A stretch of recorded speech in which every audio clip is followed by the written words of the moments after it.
Novembre 2022. ChatGPT fait son apparition et bouleverse complètement notre manière de voir le monde. L'intelligence artificielle n'était désormais plus de la fiction. Rapidement, tout le monde en parle. ChatGPT inonde les médias et les journaux.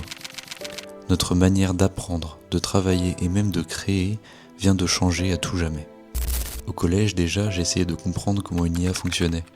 Je me souviens avoir passé de nombreuses nuits devant mon ordinateur à tenter de programmer un semblant d'intelligence artificielle.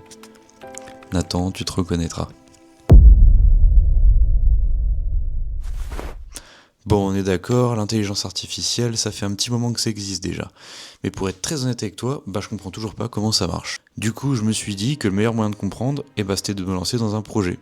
Donc je vais créer une IA évolutive de moi-même en partant de zéro et en n'y connaissant absolument rien. C'est quelque chose que j'ai toujours eu très envie de faire et aujourd'hui c'est le grand jour. On va commencer à coder une IA en partant de ça.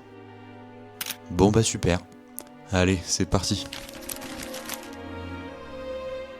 Avant de se lancer dans le code, il faut quand même que toi tu comprennes ce que c'est un réseau de neurones. Parce que franchement, quand on entend neurones artificiels, c'est assez facile de se perdre. En gros, un réseau de neurones, c'est un peu comme une équipe. En gros, on peut imaginer une équipe où chaque joueur va recevoir des informations, va les modifier un peu et va les passer au joueur suivant. Et à la fin, ton équipe, elle va te donner la réponse finale. Et en réalité, chaque neurone va faire un truc tout bête. Il va prendre toutes ses entrées, les multiplier chacune par un poids un peu différent, il va ensuite additionner tout ça, et il va te renvoyer le résultat final. Mais là où ça devient fou, c'est quand tu combines plein de ces petits neurones en plusieurs couches. Et chaque couche de neurones va apprendre un truc un peu différent. Par exemple, le premier, ça va être identifier une couleur, le deuxième, identifier une forme. Et au final, ça va donner des systèmes capables de choses impressionnantes comme reconnaître une image ou conduire une voiture par exemple. Mais bon, pour être honnête avec toi, comprendre la théorie c'est une chose, le coder et voir si ça marche vraiment, c'en est une autre. Oh my god! Et c'est précisément ce qu'on va essayer de faire maintenant.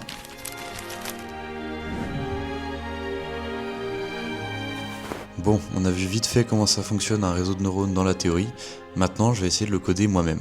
Et quand je dis coder, je parle bien de matrice, de multiplication, d'activation, oui, des trucs bien sexy. Je sens venir les bugs.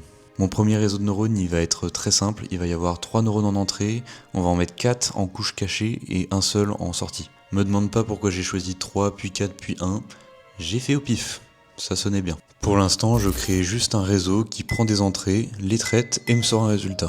Il comprend rien à la vie, mais il est prêt à faire des calculs. Voilà, normalement, mon réseau est prêt. Je lui donne une entrée et il me donne une sortie. Est-ce que c'est intelligent ? Non. Est-ce que c'est stylé ? Clairement oui. Maintenant qu'on a un cerveau qui pense, qui devine, j'aimerais bien voir à quoi ça ressemble. Parce que coder des matrices c'est bien, mais moi je veux voir des neurones qui brillent.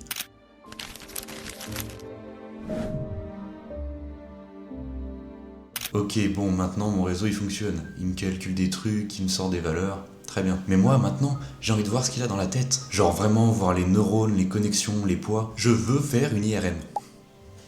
Pouvoir visualiser notre réseau, c'est super utile pour comprendre ce qu'on a créé. On peut voir combien il y a de neurones, comment ils sont connectés et même la valeur des poids entre eux.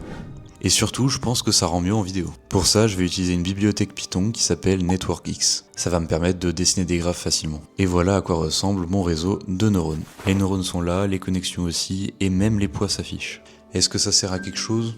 Pas vraiment. Est-ce que j'ai envie d'en faire un fond d'écran ? Peut-être.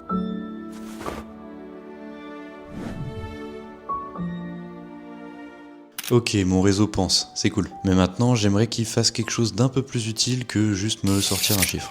Genre se déplacer vers une cible, comme un robot qui apprendrait à marcher, mais version minimaliste. Très minimaliste.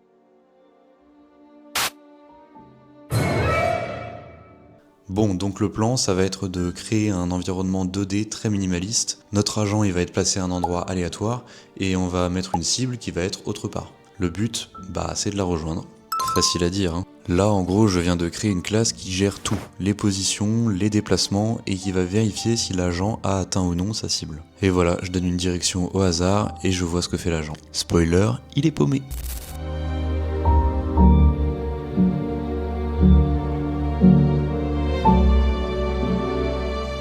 Bon, notre agent bouge, c'est déjà ça.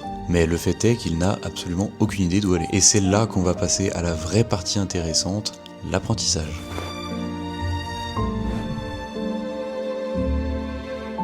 Ok, mon IA bouge, c'est cool, mais elle bouge n'importe comment. Maintenant, j'ai besoin d'un truc super important, ce qu'on appelle une fonction de fitness. En gros, je dois lui dire si ce qu'elle a fait, c'est bien, ou pas. Ou pas. En gros, la fitness, c'est juste une note. En fait, ça va nous servir à lui dire « Ouais, tu t'es bien débrouillé » ou « Non, mon pote, t'as rien capté ». Et tu n'as rien fait. Bon, là, en l'occurrence, il capte rien. Et cette note qu'on va lui donner, c'est la base pour faire évoluer notre IA. Bon, là, je code la fonction qui va faire spawn l'agent, le faire bouger pendant un petit moment et calculer si oui ou non il a atteint sa cible et à quelle distance il est s'il l'a pas atteinte. Là, j'ai laissé 50 essais à mon IA pour atteindre sa cible. Est-ce que c'est trop ? Pas assez, j'en sais rien. Je suppose qu'on verra si elle trouve son chemin. Voilà, je teste un réseau, mon agent il commence n'importe où, il y a une cible qui est autre part et on va calculer de combien est-ce qu'il s'est rapproché. Bon, visiblement, on n'est pas encore sur un génie là. Maintenant que je peux noter mon IA, je vais pouvoir créer plein de cerveaux, les faire s'affronter et faire évoluer les meilleurs. Oui, on parle bien de sélection naturelle, Darwin en Python. This is natural selection. Allez, rendez-vous de l'autre côté.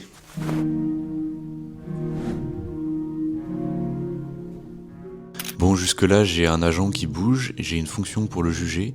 Maintenant, ça va être l'heure de le faire évoluer. Vraiment, on va faire un système de génération, on va y appliquer des mutations, et en fait, ça va faire un système de mini-évolution, mais en Python. Et là, le principe, il est très simple, je vais créer une population d'agents, je vais les laisser se débrouiller, galérer, et après, je vais prendre les meilleurs et je vais les faire muter. Comme ça, à chaque nouvelle génération, les survivants sont censés être un peu plus malins. Donc c'est ce que j'ai fait, mais rapidement, il y a eu un truc chelou. Tous mes agents, ils allaient en haut à droite, mais genre tous. Et du coup, ceux qui réussissaient, c'était ceux qui étaient en bas à gauche de la cible.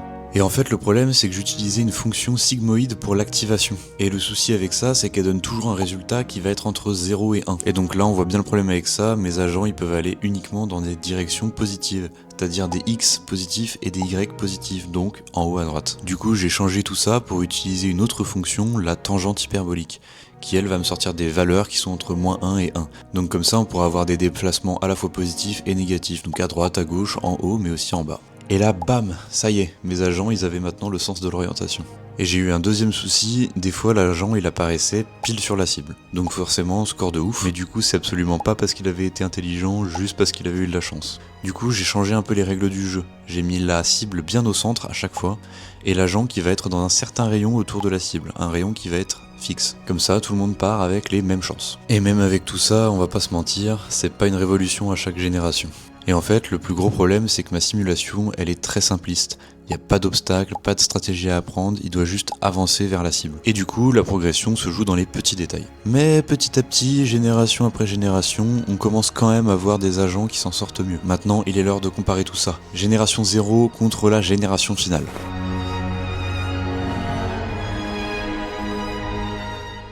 Ok, après 25 générations de 50 cerveaux testés en même temps, des milliers de simulations, il est temps de voir le résultat. Alors est-ce que mon IA a réellement appris quelque chose ou est-ce qu'elle fait juste un peu moins n'importe quoi qu'avant? Donc là, à gauche, on a le meilleur agent de la génération 0. Et à droite, le meilleur agent de la génération 24. On voit quand même que l'agent de la génération 0 n'est pas si mauvais et que la différence n'est pas si flagrante. Donc c'est nul ? Non, en vrai ça montre juste une chose, ma simulation elle est trop simple. En fait, puisque notre agent il commence toujours dans un cercle autour de la cible et que son réseau de neurones est actif dès le début, il peut très bien tomber par hasard dans la bonne direction vers la cible. Et c'est pour ça que dans certains cas, même un cerveau complètement pété arrive à atteindre sa cible. Ça veut pas dire qu'il est bon, juste qu'il a eu du bol. Et c'est là la limite de notre première version. Pas de bruit, pas d'obstacle, pas de vision, juste une cible et des mouvements. Et en fait, pour voir une évolution beaucoup plus flagrante, je pense qu'il faudrait juste avoir un monde plus complexe, avec des obstacles, des choix à faire, un système d'énergie par exemple. Malgré tout, on voit une différence, c'est qu'à la fin, l'agent, il a pas une trajectoire linéaire. Et donc là, on voit bien que c'est plus uniquement de la chance, mais c'est bien qu'il se dirige vers sa cible. Et surtout, la différence, c'est que c'est moi qui l'ai fait celui-là.